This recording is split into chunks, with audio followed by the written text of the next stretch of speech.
बिहार जीविका भर्ती का क्लास 2 में आपका स्वागत है। क्लास 2 आपका है, उसका हम लोग क्या कर रहे हैं, जो आपका टॉपिक दिया हुआ है उसी को हम लोग स्टार्ट किए हैं।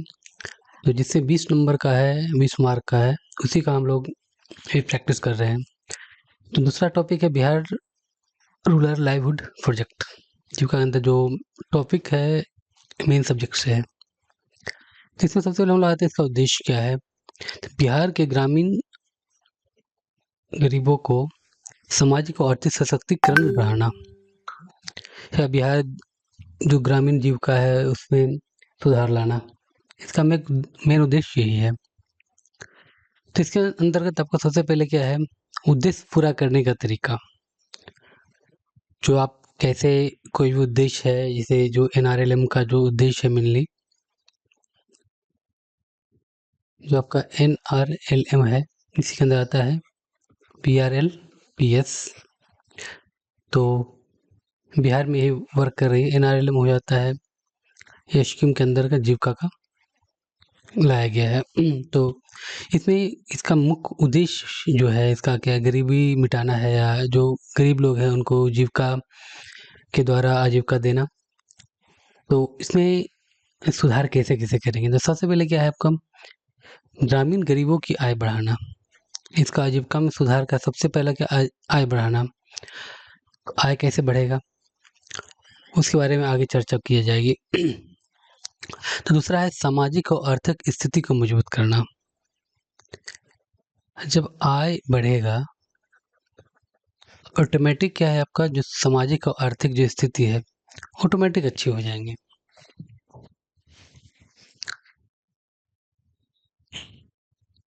दूसरा है क्या, इसमें संगठन निर्माण। दूसरा क्या, संगठन का निर्माण करना। संगठन निर्माण करने का मतलब ये है कि हम लोग किसी तरह सोशल क्रिएट करते हैं। तो इसमें ग्रामीण गरीबों और उत्पादकों के लिए एक संगठन बनाना। इसका मतलब ये हुआ जो ग्रामीण गरीब अब उत्पादक, अब पहले क्या होता था, जब कोई संगठन बनते थे या कोई समिति बनते हैं, संगठन का मतलब क्या हुआ, दो या अधिक, दो या अधिक, एक का नहीं होता है, दो या अधिक लोग का एक समूह, उसी बोलते संगठन। ठीक है, तो उसका जो संगठन बनता बहुत सारे रूल्स नियम पालन करने पड़ते हैं। लेकिन यहाँ पे क्या है, ग्रामीण के लिए ज़्यादा रूल्स नहीं है, जो जनरल रूल है वही है। जैसे हम लोग सुनते हैं TNC, तो इसमें कोई TNC छुपा हुआ नहीं रहता है। तो यहाँ सबसे पहले क्या आपका है, संगठन बनाना है। उत्पादक, जैसे मान लें हम ग्रामीण क्षेत्र में कोई सब्जी ही रोपे, अगर हम सब्जी रोपते हैं तो इस सब्जी को जो उत्पाद है इसको कैसे हम लोग बेचें मार्केट में। तो इसके लिए क्या संगठन बना लिया कि नहीं, हम इस संगठन को सब्जी देंगे, वो जाके मार्केट में बेच देगा। सबसे पहले क्या है, जैसे अब हम लोग के लिए क्या होता है, सबसे पहले कोई उत्पाद बनाते हैं, कोई प्रोडक्ट बनाते हैं, तो प्रोडक्ट बनाना बहुत आसान है। ठीक है, प्रोडक्ट बनाना बहुत ही आसान है, लेकिन इसका जो है सेलिंग करना, या बोल सकते हैं इसको मार्केटिंग, मार्केटिंग करना कठिन होता है। तो इसलिए क्या है, संगठन की जिम्मेदारी होती है। जैसे संगठन का मतलब क्या होता है यहाँ पर, जैसे मान लें इस संगठन में 5 से 6 लोग हैं, सॉरी 5 to 6 लोग हैं। तो इसमें क्या होगा, 3 लोग जो होंगे उत्पाद करेंगे,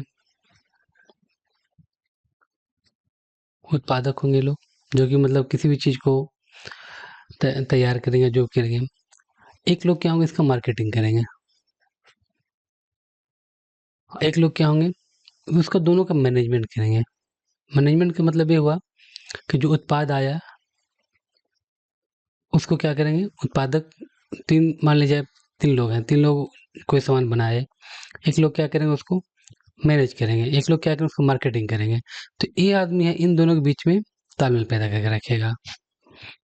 तो इसी तरह इसमें 3 होते हैं या 10 लोग सामान बनाए, एक लोग मार्केटिंग किया उसके लिए, तो सबसे पहले क्या मार्केटिंग करना, तो वो क्या है, इस संगठन बना के मार्केटिंग किया जाता है। इन संगठनों को सक्षम बनाने ताकि वे सार्वजनिक और निजी एजेंसियां से सेवा प्राप्त कर सकें। मतलब जो हम लोग संगठन बना रहे हैं उसको थोड़ा सा सक्षम बनाएंगे। उसको क्या सक्षम बनाएंगे, सक्षम मतलब मजबूत बनाएंगे, ऐसा बनाएंगे उसको कि वो जो सार्वजनिक और निजी एजेंसी है, एजेंसी का मतलब ये हुआ जैसे मान लीजिए आपके पास गेहूं है, तो बाहर क्या होता है, जो भी बाहर रहते हैं वो लोग गेहूं का आटा, गेहूं तो नहीं खरीदते हैं, सब आटा खरीद के खाते हैं। तो आटा की बहुत सारे कंपनी है, एबीसी मान लिया कोई कंपनी हुआ, इसके साथ तालमेल कर लिया कि नहीं हम गेहूं आपको बेचेंगे, आप उसका आटा बना के बेचें। तो मतलब सार्वजनिक या निजी, तो बहुत से प्राइवेट हैं, बहुत सारे गवर्नमेंट है। या एक एग्जाम्पल देते मशरूम, जो कि अभी इसको मैंने देखा है, इसलिए मान लो कोई मशरूम उपजाए लेकिन इसका मार्केटिंग नहीं मिल पाता है, तो क्या कि किसी एक एजेंसी को बेच दिए, वो उसको पैकेजिंग किए फिर उसको बेच देते हैं। तो उसके साथ सेवा प्राप्त करना है, मतलब निजी या सार्वजनिक के साथ। वित्तीय संस्थानों से ऋण और परिसंपत्तियों तक पहुंच बना सके। जो वित्तीय संस्था हुआ जैसे बैंक हो गए, बैंक से क्या है लोन लेना, ये सब काम करके इसको संगठन को मजबूत हम लोग करेंगे। बेहतर बातचीत और सौदेबाजी कर सकें, तो संगठन को सक्षम इसलिए बनाएंगे संगठन निर्माण में। उसका मेन काम क्या है, दो निजी एजेंसी हैं, सार्वजनिक एजेंसी हैं, उनसे सेवा प्राप्त करना है। वित्तीय संस्थानों से ऋण और परिसंपत्तियों तक पहुंच बना सकते हैं। बेहतर बातचीत और सौदेबाजी कर सकते हैं, मतलब जो भी काम करें हम लोग बेहतर तरीके से बात करेंगे तो ये दोनों में तालमेल बैठेगा। अगला क्या है, क्षमता निर्माण।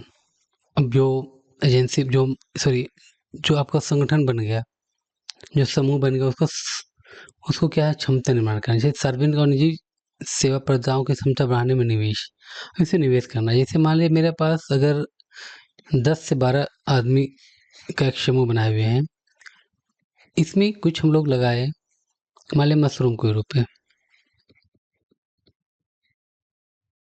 इसमें क्या है, अगर इसका प्रोडक्ट सेलिंग होने लगा 100 से 500 केजी पर डे होने लगा, लेकिन हम अब क्या है, अब हम डिमांड बढ़ गया, मीन्स 600 केजी आ गया डिमांड, तो क्या 100 केजी हम लोग लाएंगे कहाँ से।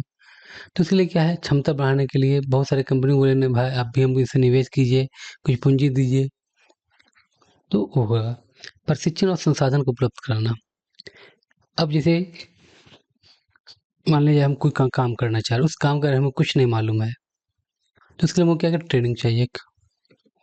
ट्रेनिंग ट्रेनिंग के बाद हमको उस काम को करने के लिए कुछ संसाधन चाहिए, कुछ वस्तु चाहिए, उसको उपलब्ध कराते हैं, जिससे आपका क्षमता का निर्माण होगा।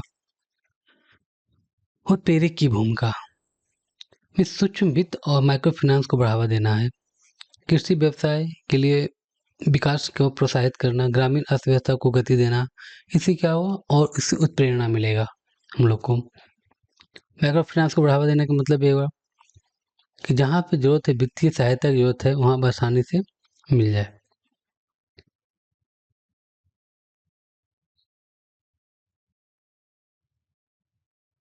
कृषि व्यवसाय के लिए विकास प्रोत्साहित करना, जो मान लें ग्रामीण क्षेत्र में सबसे ज़्यादा क्या है, कृषि पे लोग डिपेंडेंट है, तो जो कृषि बेस्ड जो है बिजनेस है उस पर ध्यान देना है।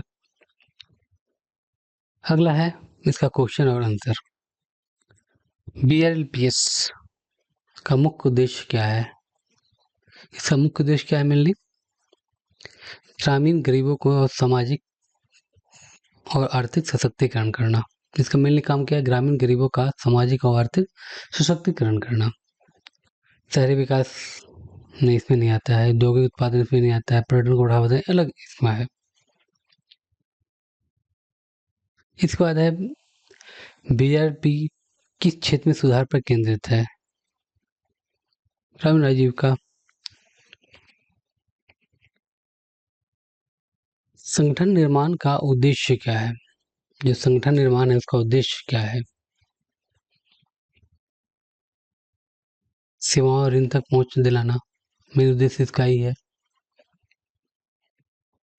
क्वेश्चन नंबर 4 है, संगठन ग्रामीण गरीबों को किससे जोड़ते हैं। तो जो संगठन है ग्रामीण गरीबों को सार्वजनिक और निजी एजेंसियां जोड़ते हैं, जो पब्लिक और प्राइवेट एजेंसीज हैं उनको जोड़ते हैं। इसके बाद क्षमता निर्माण में निवेश का अर्थ क्या है? सेवा प्रदाताओं को प्रशिक्षित करना, मतलब इसका क्या है? ट्रेनिंग देना।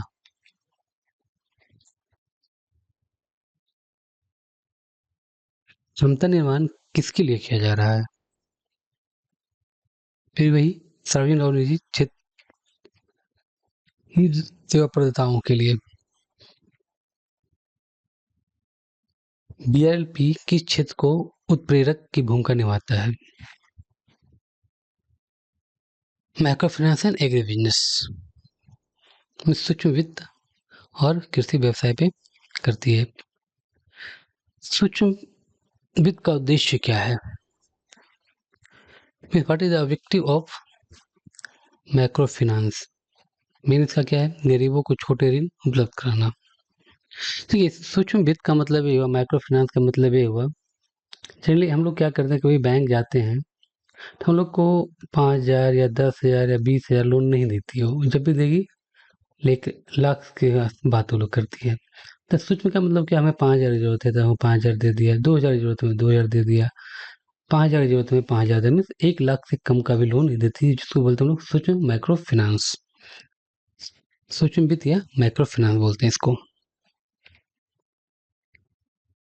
नेक्स्ट आपका है, कृषि व्यवसाय को बढ़ावा देने का उद्देश्य क्या है? मैंने किसानों की आय बढ़ाना, इसका मेन उद्देश्य क्या है? किसानों को आय बढ़ाना। बीआरएलपी का मुख्य लक्ष्य क्या है? अब देखिए, जब भी ध्यान दें, जीविका में जब भी कुछ ऐसा लक्ष्य सब आए तो सबसे ज़्यादा ग्रामीण वर्ड का यूज हुआ है, मेन वही है, ग्रामीण गरीबों को आत्मनिर्भर और सशक्त बनाना। बीआरएलपी किस राज्य में लागू है? मेरे लिए बिहार में लागू है, क्योंकि बिहार की संस्था है